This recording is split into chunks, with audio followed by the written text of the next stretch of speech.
danna subscribing sannan ka danna alamar ƙararrawar sanarwa domin ta haka ne za ka ringa samun labaranmu kai tsaye da zarar mun dora.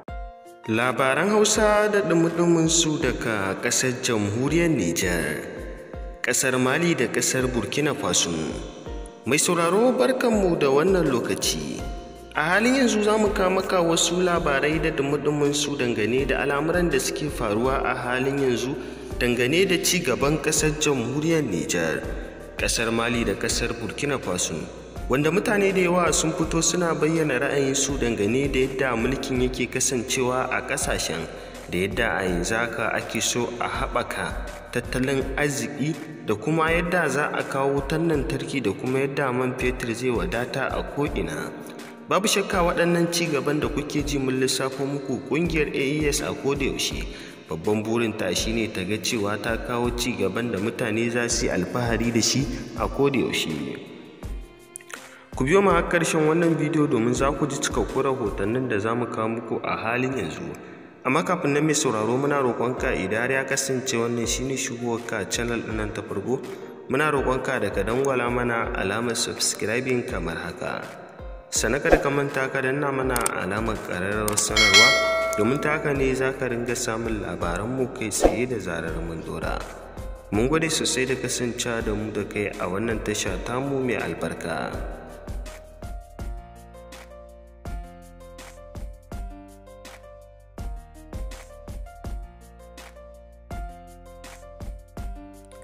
Labaran Hausa da ɗumi su daga ƙasar jamhuriyar Nijar, ƙasar Mali da ƙasar Burkina Faso. Babu shakka a halin yanzu mai sauraro ka san cewa al'amura da dama suna ta faruwa a waɗannan ƙasashe sakamakon yunƙurin ci gaban da ake da niyyar kawowa a waɗannan ƙasashe, ba don kuma ba illa ganin yadda shugaban ƙasa shugaban ceton ƙasa Birgeniya Janar Abdurrahman Chani a kodayaushe yake fafutuka wajen ganin cewa wannan ƙungiya ta kafu ta AES ba don kuma ba illa ci gaban ƙasar jamhuriyar Nijar. Haka zalika shugaban ƙasar Mali da na Burkina Faso a kodayaushe suna fafutuka wajen ganin cewa sun kawo ci gaba a waɗannan ƙasashe, wanda kowa yana fitowa ya bayyana ra'ayinsa dangane da yadda yake gani ya dace a ce an ƙara samun ci gaba wajen ganin yadda mutane da yawa suke son al'amura da dama a ƙasashen AES ɗin Nijar, Mali da kuma Burkina Faso. Babu shakka a yanzu haka mai sauraro idan kana bibiyar labarai dangane da wasu al'amura da suke faruwa a waɗannan ƙasashe, mutane da yawa suna fatan a ƙara samun ci gaba, haka zalika kuma a kawo wasu al'amura waɗanda za su ƙara gyara waɗannan ƙasashe, wanda kowa yana bayyana ra'ayinsa a kai. Inda yanzu haka mai sauraro ga waɗannan cikakkun rahotanni ka tsaya ka saurara tun daga farko har ƙarshe domin za ka ji yadda waɗannan labaran suka kasance a halin yanzu. Muna ƙara tuna maka da idan baka danna mana subscribing ba ka daure ka danna, sannan ka danna ƙararrawa domin samun labaranmu da zarar mun dora. Mun gode. Ga cikakkun labaran ka saurara. Proje Haske da Bankin Duniya ke zuba musu kudaden ayyukan da suke zartarwa na samar da wutar lantarki ya ba da wasu kayayyakin aiki na ƙara ƙarfafa ƙarfin wutar lantarki a birnin Yamai da kewaye. Ministan makamashi Farfesa Hauwa Ahmadu ce ta jagoranci bikin karɓar kayayyaki da kamfanin wutar lantarki Nijelek ta shirya. A jawabin da ta yi na buɗe taron, minista ta yi godiya da jinjina ga Proje Haske da kuma gwamnati bisa ƙoƙarin da take na samar ma al'umma wutar lantarki wadatatta. A ƙarshen bikin mahalarta taron sun ziyarci wurin da aka girka waɗannan sabbin kayayyakin a nan Nijelek ta Francophonie. Daga nashi waje, shugaban kwamitin kula da wanzar da zaman lafiya da kwanciyar hankali da kuma sulhu tsakanin 'yan ƙasa na majalisar tuntuɓar juna CCR Alhaji Bashir Haruna Hambali ya yi ziyarce-ziyarce a ofisoshi da kuma hukumomi da ke kula da wanzar da zaman lafiya da kwanciyar hankali a cikin ƙasa na nan birnin Yamai. Ƙarin bayani a cikin wannan rahoton da Balkisa Mamman Isaka ta haɗa. Shugaban haɗin shawarwarin zaman lahiya da tsaro na CCR ya fara ziyararsa a babbar hukumar karfafa zaman lahiya a SHACP, inda ya sami tarbe na musamman daga wajen bangaren hukumar a SHACP General de Brigade Didili Amadu. Biyu bayan taron tattaunawa tsakanin bangarorin biyu, sun tattauna ne akan haɓakar da ingantacciyar hanya ta aiki da kuma magance matsalolin tsaro wanda ya daidai da gurukan shugabannin ƙasar Nijar. Mai girma Bashir Haruna Ambali ya yi murna matuƙa da kuma karfafa ma ita wannan hukumar HACP da ayyukan da take yi tsawon shekaru wajen ganin ta samar da lahiya da tsaro a Nijar musamman a yankin Difa. Shugaban haɗin shawarwarin zaman lahiya da tsaro da tawagarsa sun ci gaba da ziyara a cibiyar ƙasa ta dubaru da tsaro inda babban daraktar cibiyar Colonel Major Muhammadu Bako ya tarbi ita wannan tawagar. A nan ma sun tattauna ne akan nasarori dangane da batun tsaro kasashen IOS da kuma fatan alheri da karfafawa. Wannan taro ya nuna cewa alkawalin da shugabannin haɗin kan zaman lahiya, tsaro, sulhu ya tabbata kuma zai ci gaba da tabbatawa. Sai misa a jihar Agadez inda a yau ne gwamnan jihar General de Division Ibrahim Isa ya kira taron manema labarai domin ya raskwana ayyukan da aka gabatar wajen sallar lasar gishiri cewa da kirsale da ta gudana daga ranar 4 zuwa ranar 6 ga wannan watan da muke ciki a garin Ingal. Abokan aikinmu Abubakar Idi da Bashir Haruna sun aiko mana da wannan rahoton daga Agadez. Sallar lasar gishiri ko kirsale sallah ce da ke hada dubban makiyaya da suke hutawa daga wurare daban-daban domin sada zumunci a tsakaninsu. Taken sallar ta bana karo na 58 shine karfafa dangantaka a tsakanin manoma da makiyaya wanda shine ginshikin ci gaba da zaman lahiya mai dorewa. Ta gudana ne kuma a garin Ingal daga ranar 4 zuwa 6 ga wannan wata da muke ciki a ƙarƙashin jagorancin Prime Minister Ali Muhammad Lamin Zain da kuma Ministan Noma da Kiwo Muhammad Elhaji Usman. Dangance da haka ne kuma gwamnan jihar Agadez General de Division Ibrahim Isa ya kira taron manema labarai a yau da sahi domin ya raskwana irin ayyukan da aka gudanar. Sabogin da aka yi sun shahi wajen kashi 76 kama yadda ake sallar ta ta yadda ya kamata. Ana cewa ke wanka sallah tabarakallah alhamdulillah ta yi.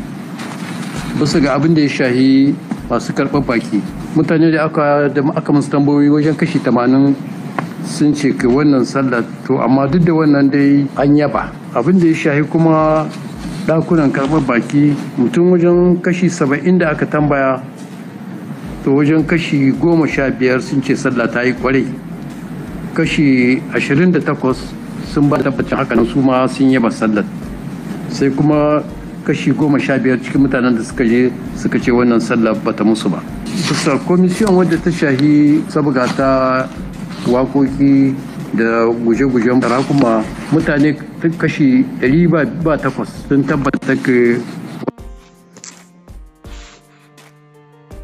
wannan sabga ta yi. Akwai kashi 55 suka ce wannan sallar sun yaba ta yadda ya kamata, kashi 32 sun ce tabbata wannan sallar sun yaba da ita ta gamshe su, abin ya yi kyau. Abin da ya shahi tsaro cikin mutanen da suka je kashi 200 sun yaba sun tabbata ka an kai jami'an tsaro yadda ya kamata kuma sun yi aiki na kwarai. Wajen kuma fantaziya an yi gudun raƙuma, an yi na dawaki, an yi na ƙananan raƙuma da na manyan. Wajen kwamisiyon wadda ta shahi transport kai mutane, wannan kwamisiyon kin ta kumshi motoci guda 66 da na gwamnati da aka ɗauka da kingin wayanda yake an are su. Wajen kuma gidaje da aka ɗauka mutane sun kawo yabo bisa ga inda aka kai su. Wajen likita an yi ƙoƙari an yi ta mutane magunguna don ka wannan kirsale sai a ce wajen consultation binciken da aka yi na mutane wajen 900 ne. Wajen